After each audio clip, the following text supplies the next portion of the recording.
ॐ सर्ववेदान्तसिद्धान्त गोचरं तमगोचरं गोविन्दं परमानन्दं सद्गुरुं प्रणतोऽस्म्यहम्। ॐ शान्ति शान्ति शान्तिः।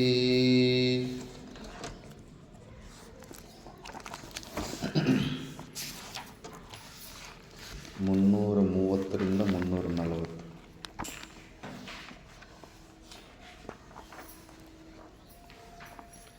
जीवतो यस्य कैवल्यं विदेहे च स केवलः यत्किञ्चित् पश्यतो भेदं भयं ब्रूते यजुश्रुतिः। यदा कदा वापि विपश्चिदेशः ब्रह्मण्यनन्तेऽप्यनुमात्रभेदं पश्यत्यथामुष्य भयं तदेव यदीक्षितं भिन्नतया प्रमादात्।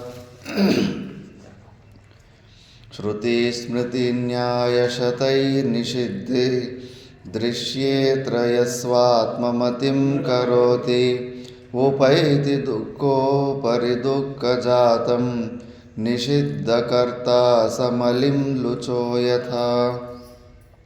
सत्याभिसन्धानरतो विमुक्तो महत्त्वमात्मीयमुपैति नित्यं मिथ्याभिसन्धानरतस्तु नश्येत् दृष्टं तदेतद्यदचोरचोरयोः। यतिरसनुदनुसन्धिं बन्धहेतुं विहाय स्वयमयमहमस्मीत्यात्मदृष्ट्यैव तिष्ठेत्। सुखयति ननु निष्ठा ब्रह्मणि स्मानुभूत्य हरति परमविद्या कार्यदुःखं प्रतीतम्। बाह्याभिसन्धे परिवर्धयेत् फलं दुर्वासनामेव ततस्ततोऽधिकाम्। ज्ञात्वा विवेकैः परिहृत्य बाह्यं स्वात्मानुसन्धिं विदधीत नित्यम्। बाह्ये निरुद्धे मनसः प्रसन्नता मनः प्रसादे परमात्मदर्शनं। तस्मिन् सुदृष्टे भवबन्धनाशः बहिर्निरोधः पदवी विमुक्तेः। कः पंडितः सन् सदसद्विवेकी श्रुतिप्रमाणः परमार्थदर्शी जानन् हि कुर्यादसतोऽवलम्बं स्वपातहेतोः शिशुवन्मुमुक्षुः। देहादिसंसक्तिमतो न मुक्तिः मुक्तस्य देहाद्यभिमत्यभावः। सुप्तस्य नो जागरणं न जाग्रतः स्वप्नस्तयोर्भिन्नगुणाश्रयत्वात्। अन्तर्बहिस्वं स्थिरजङ्गमेषु ज्ञानात्मनाधारतया विलोक्य त्यक्ताखिलोपाधिरखण्डरूपः पूर्णात्मना यस्थित एष मुक्तः। सर्वात्मना बन्धविमुक्तिहेतुः सर्वात्मभावान्न परोऽस्ति कश्चित्। दृश्याग्रहे सत्युपपद्यते सो सर्वात्मभावोऽस्य सदात्मनिष्ठया। ఇక్కడ వరకు మనం విచారం చేసుకున్నాం. వివేక చూడామణిలో నిధిధ్యాసన ప్రకరణంలో మనోనాశ వాసనాక్షయ శ్లోకాల గురించి మనము విచారణ చేసుకుంటా ఉంటే అందులో మనకు విషయ చింతనలు మాత్రం చేసుకోకూడదు, బాహ్య ఆలంబన పెట్టుకోకూడదు. దేన్ని మనం ఆశ్రయిస్తుంటామో, దేని గురించి మనం ఎక్కువ ఆలోచిస్తుంటామో అదే మనకు ఆలంబనంగా ఉంటుంది.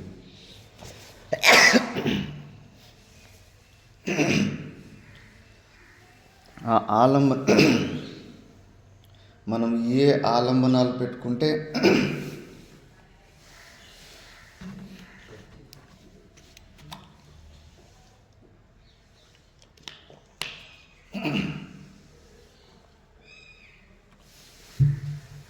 ఏ ఆలంబనాలు పెట్టుకుంటే మనసు అటువైపు అయిపోతుంది. విషయ చింతనలు చేయడం వల్ల జగత్ సత్యత్వ బుద్ధి దృఢమైపోతుంది. నేను ఈ శరీరం అనే భావము ఇంకా ఇంకా దృఢమవుతూ పోతూ ఉంటుంది. కాబట్టి ఫస్ట్ దాన్ని మనం కానీ అనాత్మ విషయాల గురించి అసలు చూడడం మానేయాలి, ఆలోచించడం మానేయాలి, దాని గురించి విచారణ చేయడం మానేయాలి. ఎప్పుడు మనము అలవాటు చేసుకుంటామో మెల్లమెల్లగా అప్పుడు మనము బయట ఉన్న దృశ్య వస్తువును చూడకుండా అంతటా పరమాత్మను చూసేలాంటి సర్వాత్మ భావం మనకు వస్తుంది. దాన్ని నెక్స్ట్ శ్లోకంలో సదాత్మనిష్టాయాం ఏవ దృశ్య అగ్రహణం నా అన్యత ఇది ఉపపాద్యతే. మరి బయట దృశ్య వస్తువులు, అనాత్మ వస్తువులు మన బుద్ధిలోకి కాకుండా మేము ఎట్లా నిద్ర లేచినామంటే కళ్ళు తెరుస్తాము. కళ్ళు తెరిచినామంటే రూమ్లో అన్ని ఏ వస్తువులు మన చుట్టూ ఉన్న వస్తువులు టక్కనే కనిపిస్తూ ఉంటాయి. మరి వస్తువులు కనిపిస్తూనే ఉంటాయి. ఎట్లా వాటి మీద నుంచి మనము మనసుని తప్పించుకోవాలంటే కానీ ఒకటే సొల్యూషన్, సదాత్మనిష్టాయాం ఏవ. ఎప్పుడు మన లోపలున్న ఆ సచ్చిదానంద స్వరూపుణ్ణి మనసు బుద్ధుల ద్వారా దాని గురించి గమనం అటు తిప్పే వరకు ఇంకా బయట విషయాలు అంత మహత్వం ఉండదు. ఇప్పుడు పాఠం చెప్తూ ఉంటాను నేను, మీ మనసు ఏదన్నా దేని గురించి చేస్తుందనుకో, కళ్ళ ద్వారా నువ్వు నన్ను చూస్తున్నా, చెవుల ద్వారా నేను చెప్పేది వింటున్నా కూడా ఏమీ బుర్రకెక్కదు. మనం దేని గురించి ఆలోచన చేస్తుంటామో మనసు అక్కడికి వెళ్ళిపోయి ఉంటుంది. మనసును ఎట్టు తిప్పితే అదే మనకు అనుభూతికి వస్తూ ఉంటుంది. అందుకే ఇప్పుడు కనిపించే ప్రపంచం కూడా మనం పాఠంలో కూర్చున్నప్పుడు గురుగారు ముఖం కనిపించిన, గురుగారు మాటలు చెవులదా వినిపిస్తున్నప్పుడు కూడా మనసు వేరే చోటు ఉంటే, ఎదురుగా గురుగారు ఉన్నా, గురుగారు శబ్దాలు చెవుల్లో పడినా కూడా ఉండి లేనట్టే ఎట్లా అవుతుందో అలాగే ఈ ప్రపంచం కూడా కంటికి కనిపిస్తున్న, చెవులకి అంతా వినిపిస్తూ ఉన్నా కూడా మన మనసు మాత్రం పరమాత్మ మీద ఉందంటే కన్నా ఇవి ఉండి లేనట్టే అయిపోతాయి. మన మనసు ఎక్కడుందనేది అదే మనసే కదా ప్రపంచం. మనసు ద్వారా మనం పరమాత్మను చింత చేస్తూ ఉంటే కళ్ళ ద్వారా మనం ఇవన్నీ చూస్తున్న, చెవుల ద్వారా వింటున్నా, చేతుల కాళ్ళ ద్వారా ఏదో పని చేస్తున్నా కూడా నేను ఎన్నోసార్లు ఏదో ఒక విషయం గురించి ఆలోచన చేసుకుని భోజనం చేస్తూ ఉంటే అసలు భోజనమే తినలేదనే భావనలో ఉంటాను. ఒకసారి ఏదో ఆలోచన చేసుకొని ఇట్లా రూమ్లో భోజనం పెట్టేసిపోయినారు ఒకరోజు, ఒకే పూట తింటుంటే అప్పుడు ఆ ఒక్క పూట కూడా నేను తిన్నానని భ్రాంతి అయిపోయింది. భోజనం తిన్నానని, పనుల్లో బిజీగా ఉన్నందుకు భోజనం తిన్నానని. మళ్ళీ చూస్తే సాయంత్రం రాత్రిపూట్ల బాగా కొంచెం సుస్తు అవుతూ ఉంది. ఏమి ఈరోజు సుస్తు అవుతూ ఉంది అని మళ్ళీ రాత్రి పడుకునేటప్పుడు చూస్తే రూమ్లో పెట్టిన భోజనం అక్కడే ఉంది. భోజనం తినడమే మర్చిపోయాను. అంటే మనసు ఎటు ఉంటే అట్టే ఉంటాం మనం. అది సాధ్యం. మనకు అనిపిస్తాం, అయ్యో రోజు కళ్ళు చూసి ఈ విషయాలని చూస్తూ ఉంటాం, మరి ఈ విషయాల్ని చింత చేసుకోకుండా పట్టించుకోకుండా ఎట్లా జీవించాలంటే కన్నా జీవించవచ్చు. ఇటే మనము సత్సంగం విన్నప్పుడే ఆలోచన చేయండి. పాఠం వింటున్న శబ్దాలు, కళ్ళు చక్షురింద్రియం పనిచేస్తూ ఉంది, శ్రవణేంద్రియము పనిచేస్తూ ఉంటుంది. మనసు ఒకవేళ ఇక్కడ లేకపోతే కానీ వేరే చోటు ఉంటే ఈ చుట్టుముట్టు ఆశ్రమంలో వ్యక్తులున్న శబ్దాలు చెవులు కనిపిస్తుంది, వాళ్ళందరూ లేనట్టే. ఏది అప్పుడు బుర్రలోకి ఎక్కింది. మళ్ళీ ప్రశ్న అడిగితే నేనేం చెప్పానంటే ఏమీ అక్కడ చెప్పలేరు. ఆ మనసు ఎట్టుంటే అట్టుంటుంది. చిన్నప్పుడు నేను ఒక 10వ క్లాస్లో ఉంటుంది. అది పెద్ద నాకు ఒక అనుభూతి. అది శరీరంలో ఉష్ణం ఎక్కువైపోయింది. మూత్రం పోస్తే కూడా మంటలు లేస్తున్నాయి. అంత విపరీతమైన ఉష్ణం అయిపోయింది. అది ఎంత ఇబ్బంది అంటే కూసోలేము, నిలబడలేము, నొప్పి ఇంకా పిచ్చి పట్టేస్తుంది ఆ నొప్పి. అంత భయంకరమైన నొప్పితో ఉంటే అక్కడ భూముల కోసము మీ నాన్న, మీ పెద్ద నాన్న వాళ్ళంతా గొడవ పడుతున్నారు, కొట్టుకుంటున్నారని న్యూస్ వస్తుంది. న్యూస్ వస్తే ఆ గొడవ పడుతున్న జాగాకి సైకిల్ వేసుకొని టక్కని పోయిడ్చి నేను గొడవల్లో ఇన్వాల్వ్ అయిపోయిడ్చి ఆ గొడవ అంతా అయిపోయిడ్చి మళ్ళీ ఇంకంతా ఇంటికి వాపసు వచ్చేసారు.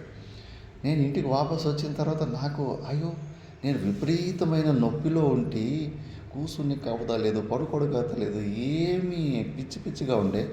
ఆ నొప్పి అంతా ఎక్కడ పాయా అంటే అక్కడ బయట గొడవలు అవుతున్నాయని మనసు అటు వెళ్ళిపోయేసరికి, శరీరం మీద ధ్యాస పోయేసరికి మర్చిపోయినాం అది సాధ్యం. అది మన మనసు ఊరికి ఈ శరీరంలో నొప్పులు, రోగాలు అవన్నీ మనం దీంట్లో బాగా ఎక్కువ మనసు పెట్టినందుకు ఎక్కువ ఇబ్బంది పెడతా ఉంటాయి. మనసు మనం వేరే చోట టక్కని అప్పుడు అది చాలా టెన్షన్ మాట కదా. సడన్గా మనసు మొత్తం అటు వెళ్ళిపోయేసరికి గొడవల్లోకి ఈ శరీరం మీద ధ్యాస పోయింది. అలాగా మన మనసు పరమాత్మని మీద తిరగాలి. అట్లా తిరిగేస్తే కన్నా ఈ కనిపించే ప్రపంచం ఎంతన్నా కనిపించుకొని, ఎంతన్నా వినిపించుకొని అసలు మనకి ఏమి సంస్కారాలు లోపలికి పోవు. అదొకటే దారి అని చెప్పేసి ఈ శ్లోకం చెప్తాను. దృశ్యస్యాగ్రహణం కథం ను ఘటతే దేహాత్మనా తిష్టతో బాహ్యార్థానుభవ ప్రసక్త మనసః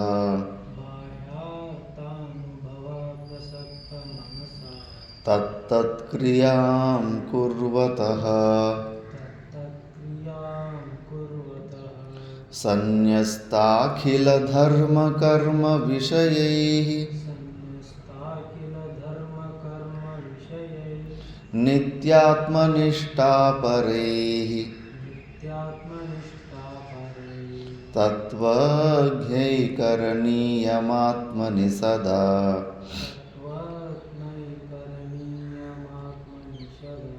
నందేచ్చుభిర్యత్నతః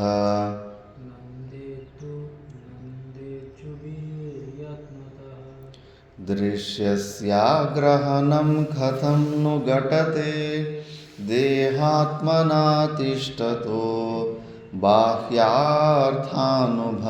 ప్రసక్త మనసః తత్తత్క్రియాం కుర్వతః సన్యస్తాఖిల ధర్మ కర్మ విషయైః నిత్యాత్మనిష్టాపరైః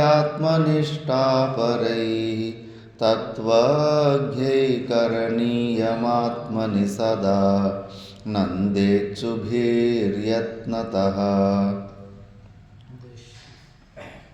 దృశ్యస్యాగ్రహణం కథం ను ఘటతే దేహాత్మనా తిష్టతో బాహ్యార్థానుభవ ప్రసక్త మనసః తత్తత్క్రియాం కుర్వతః సన్యస్తాఖిల ధర్మ కర్మ విషయైః నిత్యాత్మనిష్టాపరైః తత్వజ్ఞైకరణీయమాత్మని సదా నందేచ్చుభిర్యత్నతః.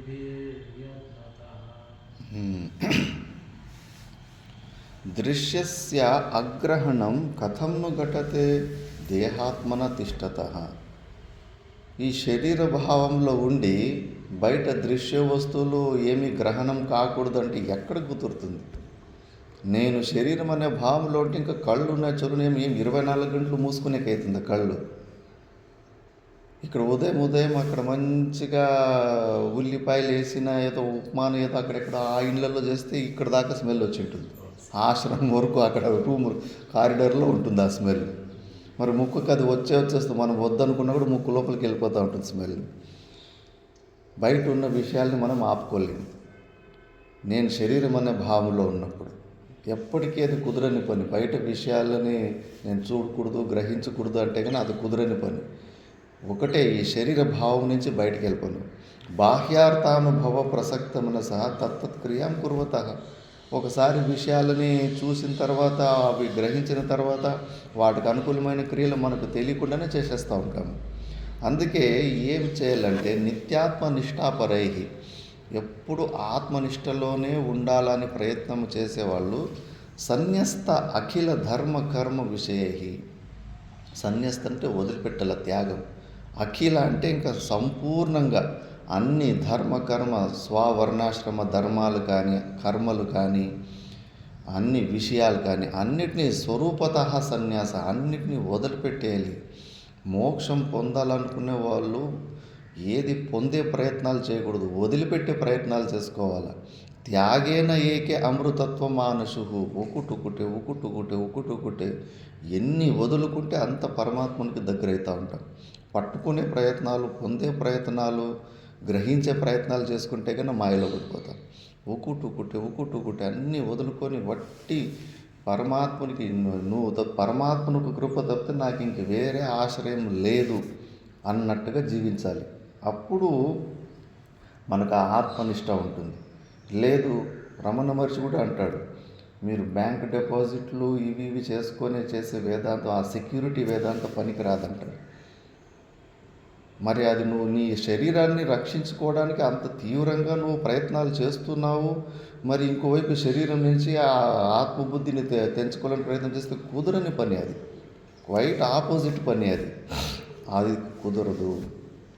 సంపూర్ణంగా ఏ ప్రకారము శరీర పోషణార్థిసన ఇందులో కూడా వస్తుంది. ఏ విపరీత శరీరాన్ని రక్షించుకోవడానికి నువ్వు కొద్దిగా చింత చేసినా కూడా పోయా, మొత్తము మళ్ళా రెడ్డొచ్చే మొదలెట్టినట్టు మళ్ళా జీవభావం నుంచి అహంకారం మళ్ళీ పుష్టి అయిపోతుంది. శంకరాచార్యులు భగవాన్ శిష్యులతో పాటు నడుచుకొని పోతా ఉంటే అడవిలో ఒక సాధువు చనిపోయి ఉంటాడు.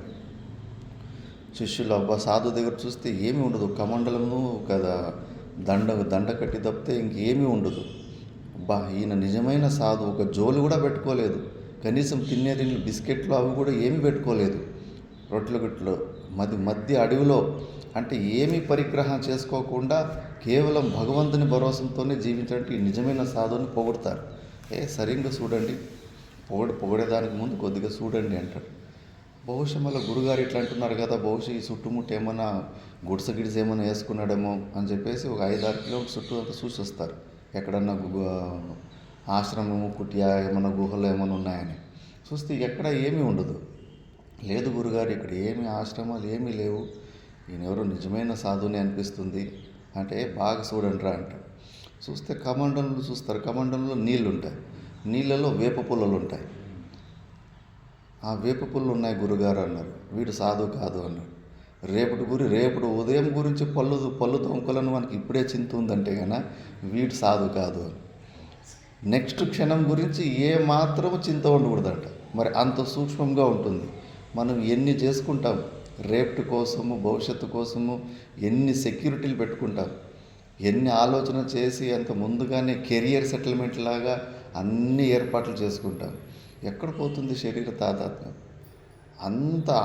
అంత లేశ మాత్రమైన చిన్న ప్రయత్నాలు కూడా వదిలిపెట్టేది శరీరానికి. సంపూర్ణం ప్రారంధానికి వదిలిపెట్టేది శరీరం. ఉంటే ఉంటుంది, పీక్తే పీకుతుందని.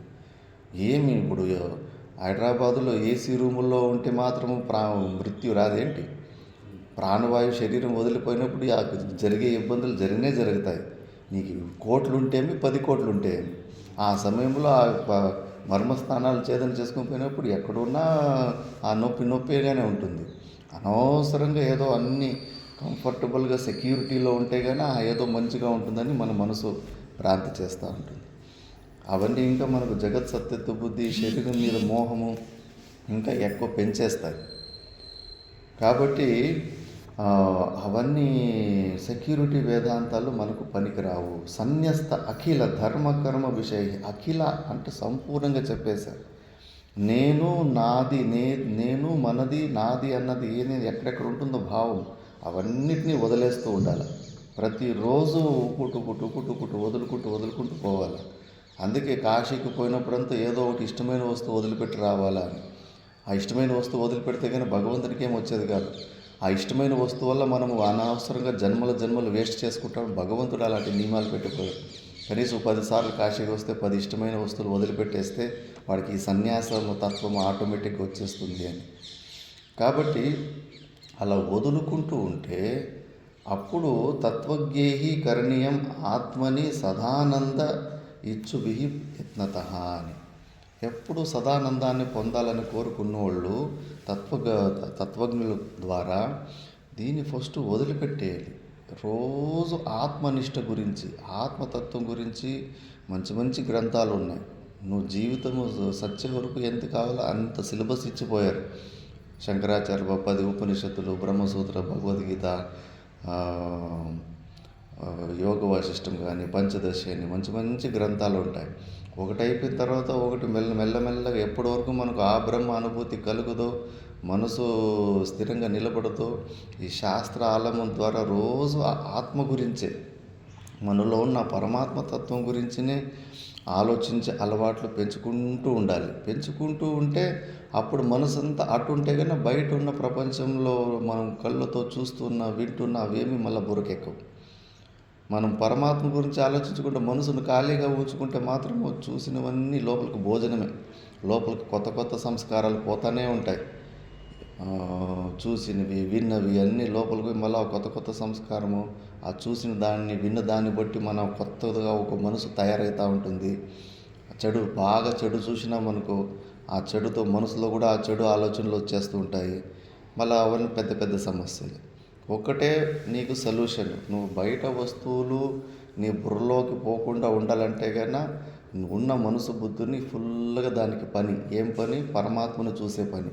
అటు తిప్పేసి వేరే అవకాశం నువ్వు దానికి ఇవ్వకున్నావు అంటే అప్పుడు నువ్వు ఆ నిష్టలో ఉంటావు. మనలో కొన్ని దుర్వాసనలు ఉంటాయి. ఆ దుర్వాసనలే ఇప్పుడు మనము ఎట్లా తొలగించుకోవాలని చెప్పేసి ఈ శ్లోకాల్లో చెప్పారు. విద్యారణ్య స్వామీజీ ముఖ్యంగా ఎక్కడెక్కడ మనం మోహం పెట్టుకుంటామని దుర్వాసన ప్రతీకార దశకం అని ఒక 10 శ్లోకాలు స్పష్టంగా చెప్పారు. బాగుంటాయి అవి. ఫస్ట్ శ్లోకంలో మనము రోజుని ఎట్లా గడపాలి అని ఫస్ట్ శ్లోకంలో చెప్తారు.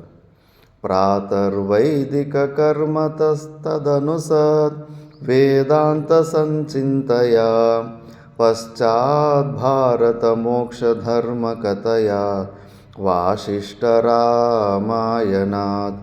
సాయం భాగవతార్థతత్వకథయా రాత్రౌ నిధిధ్యాసనాత్ కాలో గచ్చతు న శరీరభరణం ప్రారబ్ధకంఠార్పితం. ప్రాతర్వైదిక కర్మ, నిద్రలేస్తే కానీ కొన్ని స్వవర్ణాశ్రమ ధర్మాలు ఉంటాయి. ఏదో ఇండ్లు ఊడ్చుకోవడమో వంట చేసుకోవడమో అదో ఏదో రైతులు ఉంటే కన్నా పొలంలో అదో ఏదో కొద్ది పని వాళ్ళ స్వవర్ణాశ్రమ కొన్ని పనులు ఉంటాయి. కొద్దిగా ఎక్కువసేపు కూడా కాదు, రోజుకు 2-3 గంటల సేపు చేసుకుంటే చాలు మన జీవితం నడిచేది. అనవసరంగా కోరికలు పెంచుకొని ఎలకల రేసులో ఇన్వాల్వ్ అయిపోయి ఆ పరిశ్రమని ఎక్కువ చేసుకున్నారు జనాలు. భగవంతుడు అంత పరిశ్రమం పెట్టలేదు. కొద్దిగానే రోజు 1-2 గంటల సేపు కష్టపడితే కన్నా ముందంతా వ్యవసాయం ఉండేది, వాళ్ళ జీవితం నడిచేది. దాని తర్వాత తదనుసద్ వేదాంత సచ్చింతయ, వేదాంత చింతనలు చేస్తూ ఉండాలి. ఉదయం నుంచినే స్టార్ట్ కావాలి.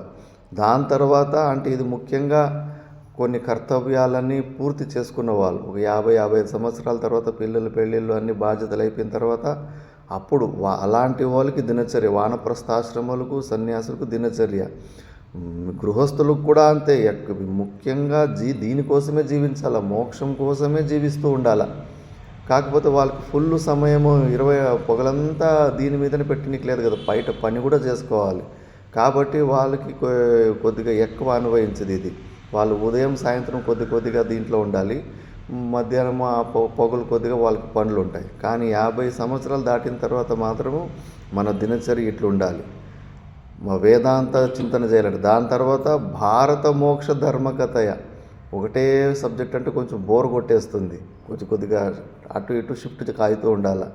మహాభారతంలో కొంచెం స్టోరీ రూపంలోనే ఈ తత్వం వస్తుంది. అందులో మోక్ష ధర్మ కథయ అంటే భీష్మ పర్వం ఇవన్నీ వస్తాయి, మంచి మంచి బోధనలు ఉంటాయి. మళ్ళీ దాని తర్వాత వాసిష్ఠ రామాయణాత్, యోగ వాసిష్టం రామాయణం, ఒక గ్రంథం తర్వాత ఒక గ్రంథం.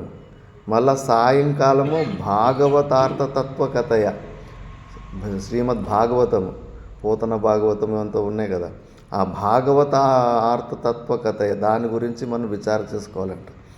రాత్రో నిధిధ్యాసనాత్, రాత్రి అంటే నిద్ర రాకముందు మిగతా కొద్దిగా ఏం సమయం ఉందో ఆ సమయం నిధిధ్యాసనం అంటే మనసు మళ్ళా ఈ శరీరము, ఈ ప్రపంచం సత్యమని, నేను ఈ శరీరము, నేను జీవుడు అనే భావానికి వస్తూ ఉంటుంది.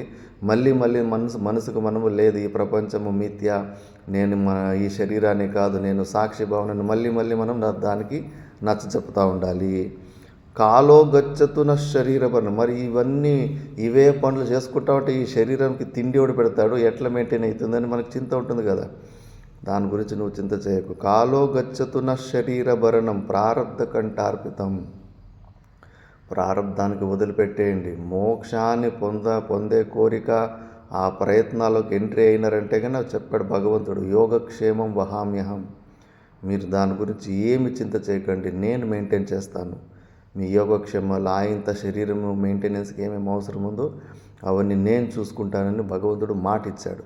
నమ్మకం ఉంటే భగవంతుని మీద దాని గురించి, శరీర మెయింటెనెన్స్ గురించి టెన్షన్ తీసుకోకూడదు. మళ్ళీ ఇలా దినచర్య, ఫస్ట్ శ్లోకంలో ఇట్లుండాలి దినచర్య. అట్లుంటే కానీ ఒక్కొక్కటే దుర్వాసనాన్ని మనము తొలగించుకోవచ్చు. ఇంకా దుర్వాసనాలు స్టార్ట్ చేస్తారు. ఫస్ట్ దుర్వాసన అజ్ఞానమే. నేను ఎవరు అనే విషయాన్ని తెలియకోకుండా అజ్ఞానమే కదా అంత పెద్ద దుర్వాసన. అనాది కాలం నుంచి నేను జీవుణ్ణి అనే అజ్ఞానమే కదా పెద్ద దుర్వాసన. అన్ని దుర్వాసనలకు మూల దుర్వాసన. అందుకే మన మనసుకు మనమే చెప్పుకోవాలంట, అజ్ఞానం త్యజహే మనో మమ సదా బ్రహ్మాత్మ సద్భావనాత్ సంకల్పానఖిలానపి త్యజ జగన్ మిథ్యాత్వ సంభావనాత్ కామం సాధనాశ్రమ పరి ధ్యానాదజస్రం తజ క్రోధం తు క్షమయా సదా జహి బలాత్ లోభం తు సంతోషతః. ఫస్ట్ అజ్ఞానాన్ని, హే మనసా ఈ అజ్ఞానాన్ని తొలగించేసిడి. ఎట్లా అని మనసు అడుగుతుంది. ఎట్లా అంటే బ్రహ్మాత్మ సద్భావనాత్, నేను సచ్చిదానంద స్వరూపుడైన బ్రహ్మ. భలే నాకు సరిగా అనుభూతికి వస్తలేదు కానీ మా గురువులు చెప్తా ఉన్నారు, శాస్త్రం చెప్తా ఉంది, యుక్తుల ద్వారా కూడా సిద్ధమవుతా ఉంది నేను బ్రహ్మస్వరూపునే అయినానని. అందుకే సద్భావన, బహుశా నేను బ్రహ్మనే అయి ఉంటాను అని ఆ భావనతోటి ఈ అజ్ఞానాన్ని తొలగించేసిడి అని మనసుకు చెప్తున్నాడు. మళ్ళీ సంకల్పానఖిలానపి, సంకల్పాలు వస్తూనే ఉంటాయి. ఏదో ఒకటి పోతే అది చేయాలా ఇది చేయాలని. అఖిలాన్ సంకల్పానపి త్యజ. ఎట్లా వదిలిపెట్టాలి సంకల్పన అంటే మిథ్యాత్వ సంభావన, జగన్మిథ్యాత్వ సంభావన. జగత్తు మిథ్య అన్నది దాన్ని మనము ప్రతి క్షణము చూపిస్తూ ఉంటే ఎందుకు సంకల్పం చేస్తుంది? ఎడారిలో ఉన్న నీళ్ళని పైప్ లైన్ వేసుకోవాలని ఏమైనా సంకల్పాలు వస్తాయా? ఆ నీళ్ళని ఏమన్నా చేయాలి, ఎట్లన్నా వాడుకోవాలి ఏమన్నా సంకల్పాలు వస్తే రావు. అది ఎందుకంటే అది వస్తువు లేదు కాబట్టి. అంతటి మిథ్యాత్వ నిశ్చయం ప్రపంచంలో లేదు కాబట్టి మనసు ఊరికే సంకల్పాలు చేసుకుంటూ ఉంటుంది. అంతే మిథ్యాత్వ దర్శనం మనము కరెక్ట్గా చూపిస్తే మనసుకు పనికిరాని వస్తువుల గురించి ఎందుకు సంకల్పాలు చేస్తుంది? దానికి సుఖము సంభావన బుద్ధి ఉంటేనే, ఎక్కడో ఆ వస్తువు వల్ల, ఆ డబ్బుల వల్ల, ఆస్తుల వల్ల నాకు సుఖం వస్తుందని దానికి ఒక సంభావన బుద్ధి ఉంటేనే దాని గురించి ఆలోచిస్తుంది. దాన్ని మనం మంచిగా మిథ్యాత్వ దర్శనం చేపిస్తూ ఉంటే అప్పుడు అది సంకల్పాలు తగ్గిపోతాయి. మళ్ళీ కోరికలు, కామం సాధన అసాధన శ్రమ పరిధ్యానాత్ అజస్రం త్యజ. నువ్వు కోరికలు అనుకుంటున్నావు ఏదో ఒకటి అది చేయాలి ఇది చేయాలని. ప్రపంచంలో అర్థం చేసుకోవాలి, సాసు గింజంత సుఖానికి సముద్రం అంత కష్టం ఉంటుంది వెనకాల. చెప్పాను కదా, ఒక చిన్న ఛాయ్ తాగాలనే అలవాటు ఉన్నోడికి ఎంత పని పెరుగుతుంది. పాలు కొనాలా, చక్కెర కొనాలా, టీ పొడి కొనాలా, పాత్రలు కొనాలా, స్టవ్ కొనాలా, సిలిండరు గ్యాస్ నింపుకుంటూ ఉండాలా, చేసుకోవాలా, తాగిన తర్వాత పాత్రలు కడగాల, ఎంత పని పెరిగిపోతుంది. ఒక ఛాయ్ తాగినా తాగకపోయినా బతకచ్చు కదా. ఒక ఛాయ్ వద్దనుకుంటే కానీ వానికి ఎంత పరిశ్రమ తగ్గుతుంది. అంటే ఒక కోరిక వల్ల ఎంత పరిశ్రమలు పెరుగుతుంటాయి. మనకి ఈరోజు పరిశ్రమలు, వర్కింగ్ అవర్స్ ఎక్కువ అయిపోయినాయంటే కోరికలు పెంచుకుంటూ పోతున్నాం. చిన్న సింపుల్ లివింగ్, అవసరమైన దాంట్లోనే జీవించేది మర్చిపోయినాం. అవసరం లేనివన్నీ అవసరం అనుకుంటున్నాం. అట్లా మనము పరిశ్రమం ఎక్కువ చేసుకుంటూ పోతున్నాము. దీన్ని మనసుకు చెప్పాలి, ఏ మనసా నువ్వు సాధనాల గురించి కోరికలో పెట్టుకుంటున్నావు, డబ్బులు కావాలా, ఆస్తులు కావాలి, దాని వెనకాల నువ్వు పడే పరిశ్రమలు, చెమటలు కార్చాల్సి వస్తుంటుంది. ఈ ప్రపంచంలో ఏది ఫ్రీగా దొరకదు. వ్యాపారులు ఏం చేసుకుంటారంటే మోసం చేసి 2 రూపాయలు వస్తే 200 చేసి అమ్ముకొని నేను పెద్ద సౌకర్యం అయిపోవచ్చు అని అనుకుంటుంటారు. మళ్ళీ అది కూడా దొంగతనం అని శాస్త్రం ఉంటుంది. నువ్వు ఎంత లాభం తీసుకోవాలంటే కన్నా నీ ఇంటి ఖర్చులు జరగాలంతే. దానికన్నా ఎక్కువ లాభం తీసుకుంటే కన్నా మళ్ళీ అది దొంగతనం చేస్తే నరకానికి పోలే. మళ్ళీ ఎవరెవరి దగ్గర డబ్బులు తీసుకుని వాళ్ళకంతా వాపస్ తిరిగి ఇచ్చేయాలి. వాళ్ళ ఇండ్లకు పోయి కుక్కగా పుట్టినో, ఎద్దుగా పుట్టినో, గాడిదగా పుట్టినో ఆ అప్పులు తీర్చుకోవాల్సి వస్తుంది. కాబట్టి ఈ కోరికలకు వచ్చినప్పుడు మనసుకు ఇలా సమాధానం చెప్పాలి. దాని వెనకాల విపరీతమైన పరిశ్రమ ఉంటుంది. ఎవరన్నా ఒక వ్యక్తి వచ్చి నువ్వు 1 కిలోమీటర్ పరిగెడితే కానీ నీకు గ్లాస్ పాలు ఇస్తాను, పరిగెట్టకుండా పోతే నీకు కేవలం నీళ్ళు ఇస్తానని. 1 కిలోమీటర్ పరిగెత్తిపోయి ఆ పాలు తాగడానికి కూర్చొని నీళ్ళు తాగడం మేలు కదా. పరిగెత్తి పాలు తాగడానికన్నా నిలబడి నీళ్ళు తాగడం మేలు అంటారు కదా. దానికి పరిశ్రమ మరి. అట్లా ఏ కోరిక వచ్చినా కూడా వివేకం ద్వారా ఆలోచిస్తే ఆ పరిశ్రమాలు మనసు చూపిదు. ఆ కష్టాలను మనం చూపించాలి మనసుకు. ఓరి మనసా అంత ఆ కోరిక పెట్టుకోవద్దు, దాని వెనకాల మళ్ళీ ఇంత పరిశ్రమ వాసిపోతుంది నీకు అని మనము చూపిస్తూ ఉంటే కనుక ఆ కోరికలు అక్కడే చచ్చిపోతాయి. మళ్ళీ క్రోధంతో క్షమయ. క్రోధం వస్తూ ఉంటుంది. ఏదో ఒకటి అనుకుంటూ ఉంటాం. అన్నీ మనం అనుకున్నట్టుగా జరిగిపోవాలనుకుంటున్నాం. అందరూ మన మాట వినాలా అన్నీ. అది ఎప్పటికీ జరగని పని. ఎవ్వరు నీ భార్య కానీ పిల్లలు కానీ ఎవ్వరు నువ్వు అనుకున్నట్టుగా జీవించరు. ప్రతి ఒక్కడికి వాడికి ఒక లైఫ్ స్టైల్ ఉంటుంది, వాడికి ఒక హావభావాలు ఉంటాయి. పూర్వజన్మలో ఏం చేసుకుంటాడు వాడు, ప్రతి ఒక్కడు వానికి ఇష్టంగానే నడుస్తూ ఉంటాడు. అనవసరంగా మళ్ళీ మనం చచ్చిపోతాం. టెన్షన్ పడితే చచ్చిపోవాలంతే. మనకు అనుకూలంగా ఏమీ జరగదు. ప్రపంచం ఎట్లా నడుస్తుందో మనమే అడ్జస్ట్ అయిపోవాలి. అట్లా మనకు అనుకూలంగా ఎవరు లేనప్పుడు వాళ్ళ మీద ఆ నిమిత్తం మీద క్రోధం వస్తూ ఉంటుంది, కోపం. నేను అనుకున్నట్లు వాడు చేయలేదు కదా అని చెప్పేసి ఆ క్రోధం వచ్చినప్పుడు ఆ క్రోధాన్ని 2 సార్లు చెప్తారు. బ్రేక్ ఫెయిల్యూర్ అయిన గాడి డౌన్లో పోయినట్టే.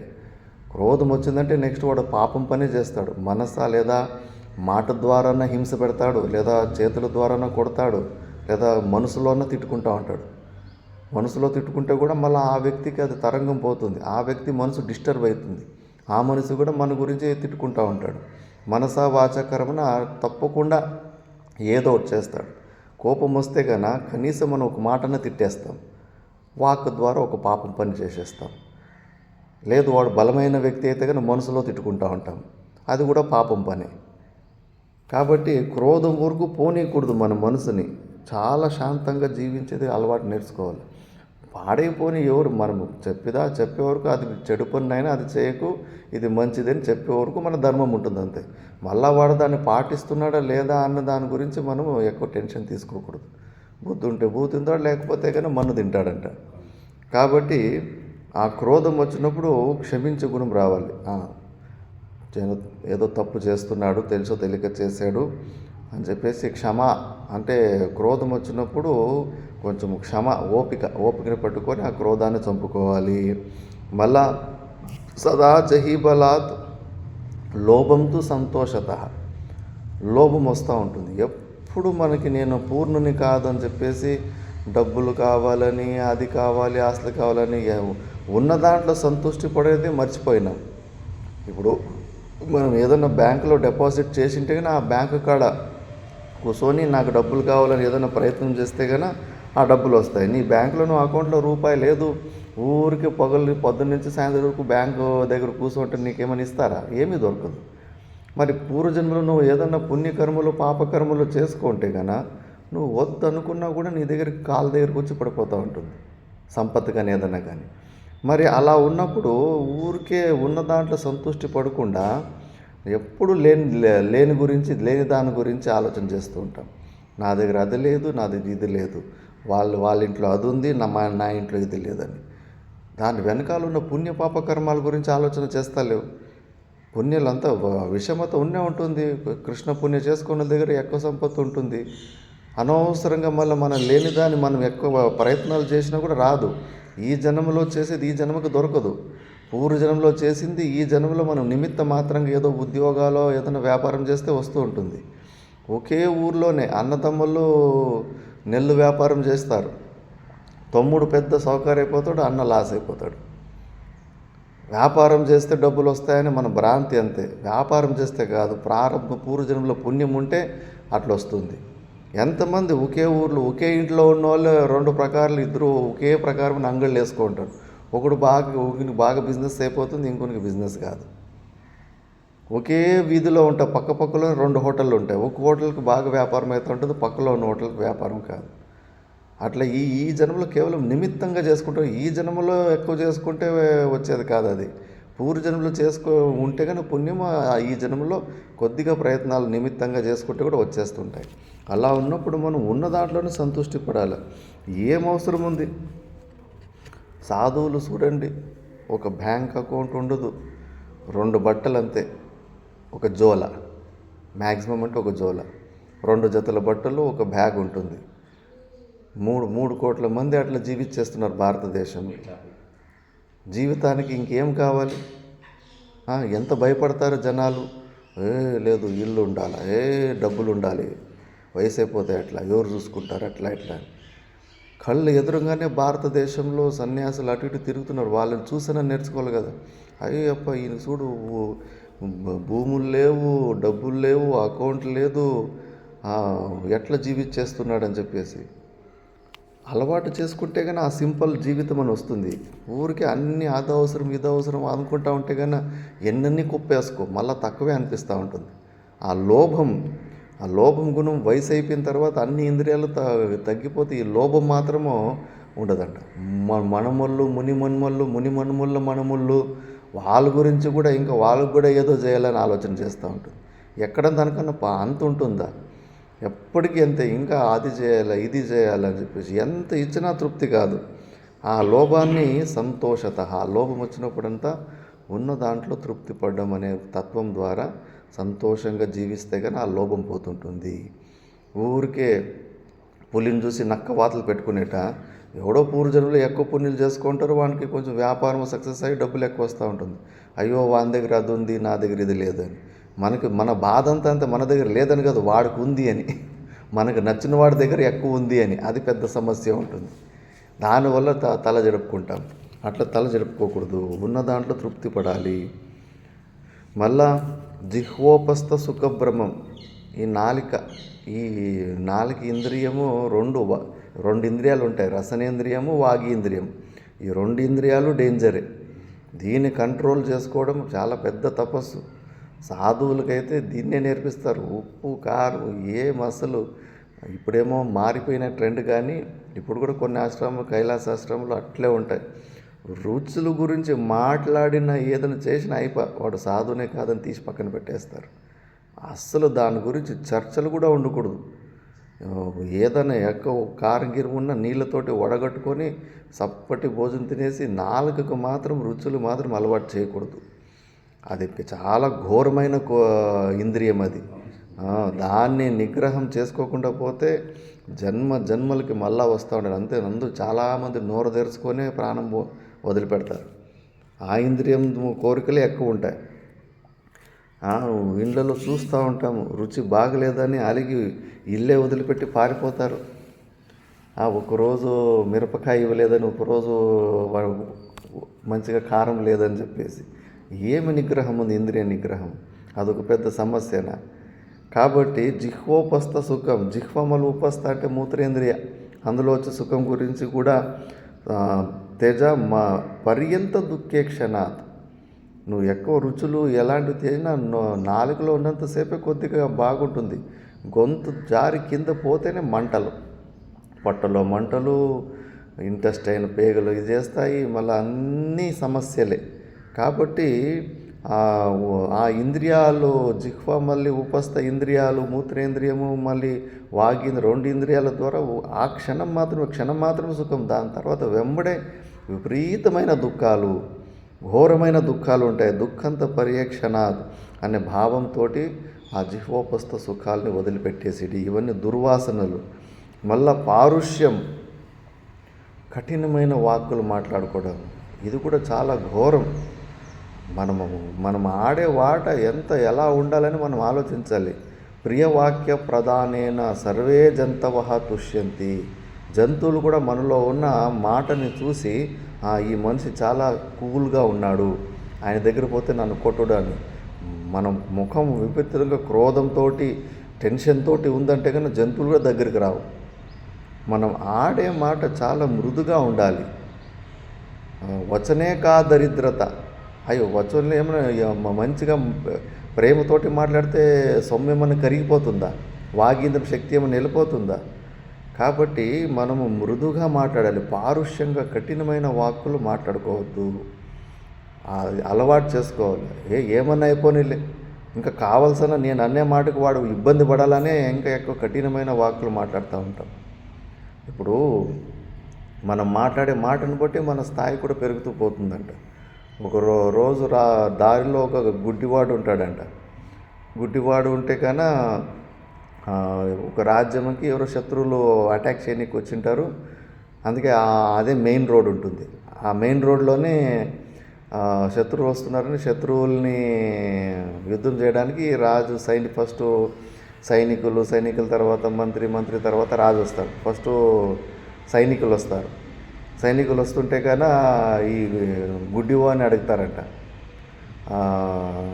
ఇటువైపు ఎవరన్నా శత్రువుల అరే గుడ్డివాడా, ఇటువైపు ఏమన్నా శత్రువుల గుర్రాల శబ్దం కానీ అది కానీ ఏదైనా నీకు వినిపించిందిరా అని. లేదు త్వర అని చెప్తారంట. మళ్ళీ ఇంకాస్త త్వరగా సేనాధిపతి వేస్తారంట. ఆయన కొంచెం గుడ్ అయినా కొద్ది మర్యాద. సైనికుడైతే ఎవరే గుడ్డోడా అని ఏకవచనం లేని గుడ్ అయినా అని ఈ కొద్దిగా మర్యాద ఇచ్చినట్టు. కానీ వీడు కూడా అహంకారంతోనే ఇటు ఎవరన్నా వచ్చారని అడుగుతాడంట. దాని తర్వాత మంత్రి వచ్చేసి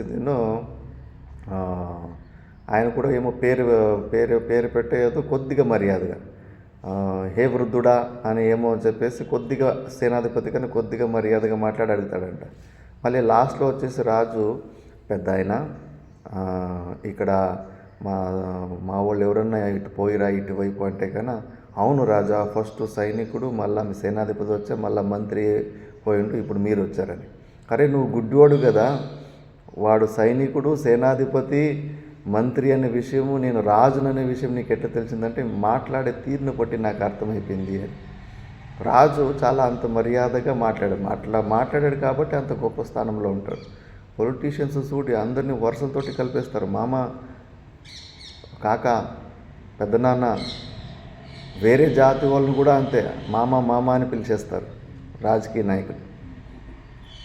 అట్లా ఉన్నారు కాబట్టి ఈరోజు వాళ్ళని లీడర్గా అందరూ స్వీకరించారు. కేవలం డబ్బులు ఉంటే లీడర్లు కాలేరు.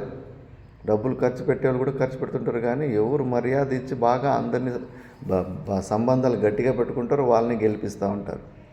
అట్లా మనం మాట్లాడే మాటను బట్టి స్థాయి కూడా పెరుగుతూ ఉంటుంది. అందుకే కఠినమైన వాక్కు ఎప్పుడే కానీ మనం ఆడకూడదు. అనుద్వేగకరం వాక్యం నా వదేయతని, ఇంకొన్ని ఉద్వేగాన్ని పెంచేలాంటి వాక్కులు మనం మాట్లాడకూడదు.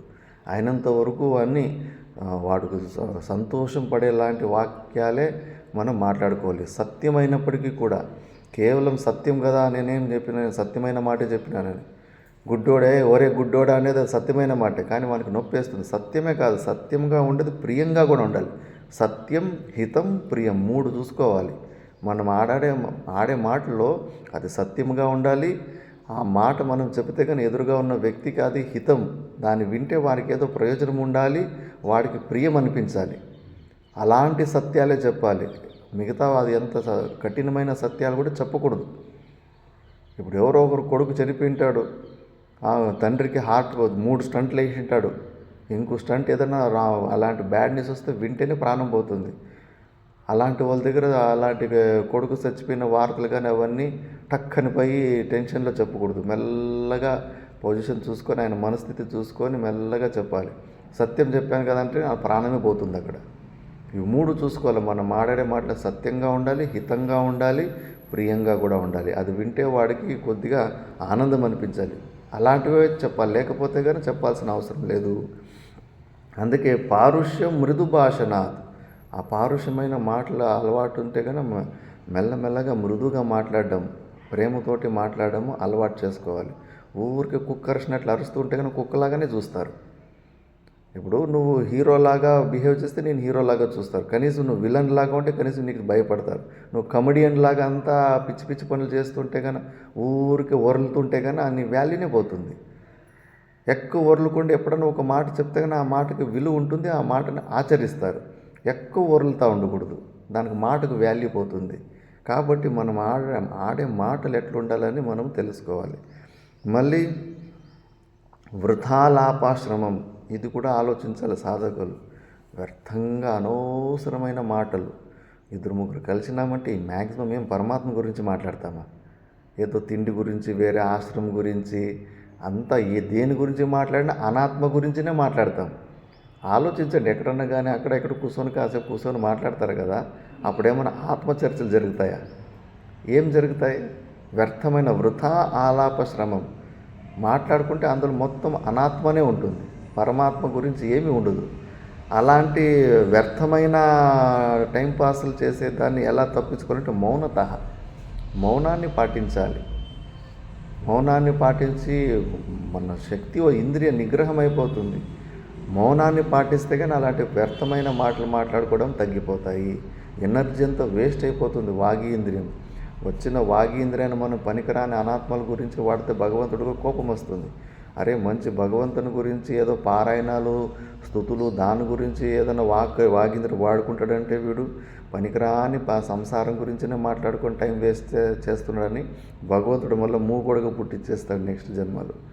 కాబట్టి మౌనంగా ఉండే తత్వం ద్వారా మనం వ్యర్థమైన అలాంటివి తగ్గించుకోవచ్చు. మళ్ళీ దుస్సంగం త్యజ సాధు సంగమ బలాత్. దుస్సంగం, దుష్టుల సంఘం. దుస్సంగం అంటే ఆత్మ గురించి, మోక్షం గురించి లక్ష్యం లేని వాళ్ళందరూ మనకు దుస్సంగమే అది. అలాంటి వాళ్ళు ఫ్రెండ్షిప్, అలాంటి వాళ్ళు జతలో ఉంటే కన్నా మనం కూడా వాళ్ళలాగానే అయిపోతాం. వాళ్ళు ఎట్లా ప్రపంచం గురించి ఆలోచన చేసుకొని జీవితాల గురించి, బతుకుల గురించి, ఎట్లా బతకాలి, ఎట్లా డబ్బులు సంపాదించాలి, ఎట్లా ఆస్తులు చేసుకోవాలి అని ఆ పిచ్చి ఆలోచనలో ఉంటారు. మనం వాళ్ళ మధ్యలో ఉంటే మనకు కూడా అలాంటి ఆలోచనలు వచ్చేస్తాయి.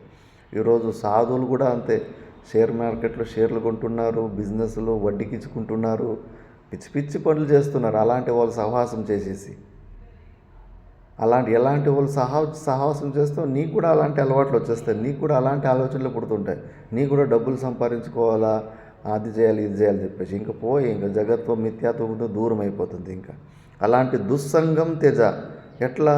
సాధు సంగమ బలాత్. సాధు సంగము, సాధువులు అంటే కాన మోక్షం గురించి, పరమాత్మ గురించి పొందాలని ప్రయత్నాలు చేసే వాళ్ళు ఫ్రెండ్షిప్ ఉంటారు. అలాంటి వాళ్ళు ఉంటారు కదా, అలాంటి వాళ్ళే సంఘంలోనే ఉండాలి. బహిర్ముఖంగా ఉన్న వాళ్ళ సంఘాలు దూరం. ఎంత అంటే ఒక 2-3 నిమిషాలు మాట్లాడేసి అంతే, ఏదో ఒకటి మాటతో వంకతోటి తప్పించుకొని పక్కకి వెళ్ళిపోవాలి. సైలెంట్గా మౌనంగానే ఉండాలి. ఊరికి వచ్చినారు కదా కూర్చొని గంటలు మాట్లాడేస్తే కానీ వాళ్ళకున్న బుద్ధులన్నీ మనకు వచ్చేస్తాయి. అందుకే దుస్సంగం త్యజ సాధు సంగమ బలాత్. గర్వంతో భంగేక్షణాత్. ఈ గర్వం వస్తూ ఉంటుంది, ప్రతి ఒక్క విషయంలో కూడా వస్తూ ఉంటుంది. చాలా విచిత్రం అంటే సదాచార వృత్తేషు మత్తోన చాన్యహం. మంచి ఆచరణలు చేయడంలో ఇందులో కూడా వచ్చేస్తూ ఉంటుంది గర్వం. నేను మంచి సేవ చేస్తున్నాను, నేను బాగా చదువుతున్నాను, నేను బాగా శ్లోకాలు చదువుతానని చెప్పేసి అన్నిట్లో మంచి పనుల్లో కూడా ఈ గర్వం వచ్చేస్తూ ఉంటుంది. అప్పుడు దాని మనసుకు నచ్చజెప్పాలి. గర్వంతో భంగేక్షణాత్. ఎంత పెద్ద గర్వం ఉన్నా ఒక్క క్షణంలో గర్వభంగం అయిపోతుంది. ఆ గరుడునికి విపరీతమైన గర్వం ఉంటుంది. ఎవరు అంటే లెక్కే లేదు. 100 మంది ఇంద్రులకు ఉన్నంత బలం ఉంటుంది గరుడునికి. ఒక మినీ బ్రహ్మదేవుడు ఉన్నట్టే. ఆ గర్వాన్ని భంగపరచడానికి ఒకసారి గరుడుని హనుమంతుని దగ్గరికి పంపిస్తాడు కృష్ణుడు. పోయి అక్కడ దెబ్బలు తిని ఓడిపోయేస్తే అప్పుడు గర్వం అంతా పోతుంది. నువ్వు ఉంటే నిన్ను కొట్టేటోడు ఎవడో ఒకడు ఉంటాడు. ఏ విషయంలో అయినా గర్వం వస్తే తప్పకుండా భంగం అయిపోతుంది. కాబట్టి ఆ గర్వం పడకూడదు. మళ్ళీ నిందా దుఃఖం వాళ్ళు వీళ్ళు నిందలు చేసుకుంటూ ఉంటారు, మన చెవులకు వినిపిస్తూ ఉంటుంది మన గురించి వాళ్ళు ఇట్లా ఆడిపోసుకుంటున్నారని. అప్పుడు కూడా అంతే, తల జడుపుకోకూడదు. నిందా దుఃఖం వచ్చినప్పుడు అనింద్య దేవ మునిభి నిందాకథ సంస్కృతే. నింద్యకు యోగ్యత లేని అలాంటి దేవతలు, మునులు, అవతార పురుషులే నిందకు గురి అయిపోయారు. రాముని ఇప్పుడు కూడా ఆడిపోసుకుంటారు. నిన్ను గర్భవతిని వాళ్ళ మాటని వీళ్ళ మాటని అడిగి పంపించినారని, ఆ కృష్ణుని ఆయనకు అంతమంది భార్యలు అవసరమా, ఆ మోసంతో యుద్ధం చేశాడని ఎన్ని మనుషులు అన్న తర్వాత అలాంటి దేవతల్ని వదిలిపెట్టలేదు, ఇంక మనల్ని వదిలిపెడతారా? చేసుకొని నింద చేసుకుంటే మనం ముందు కూడా చేసుకున్నాం కదా, మనము చేయనిది చేసినట్టుగా అనుకుంటే కనుక మన పాపాలంతా మన మూతి మనలో ఉన్న మలినమంతా వాళ్ళు నాకేసి కడుగుతున్నారు. వాళ్ళ నాలుక ద్వారా మనలో ఉన్న మలినాన్ని క్లీన్ చేస్తూ ఉన్నారు. వాళ్ళు మన బాత్రూమ్ను వాళ్ళు కడుక్కుంటున్నారు అని చేసుకొని ఇంకా బాగా నింద చేసుకొని మన పాప మూటంతా కరిగిపోతూ ఉంటుంది. అందుకే ఇలాంటి మహాపురుషులే నిందలకు గురి అయిపోయారు. ఇంక నేను ఒక లెక్కన అనే భావంతో నిందా దుఃఖాన్ని తొలగించుకోవాలి. దాని తర్వాత ఇంకా 7 శ్లోకాలు ఉన్నాయి, అది నెక్స్ట్ క్లాస్లో చూద్దాం. ఓం పూర్ణమదః పూర్ణమిదం పూర్ణాత్ పూర్ణముదచ్యతే పూర్ణస్య పూర్ణమాదాయ పూర్ణమేవావశిష్యతే. ఓం శాంతి శాంతి శాంతి.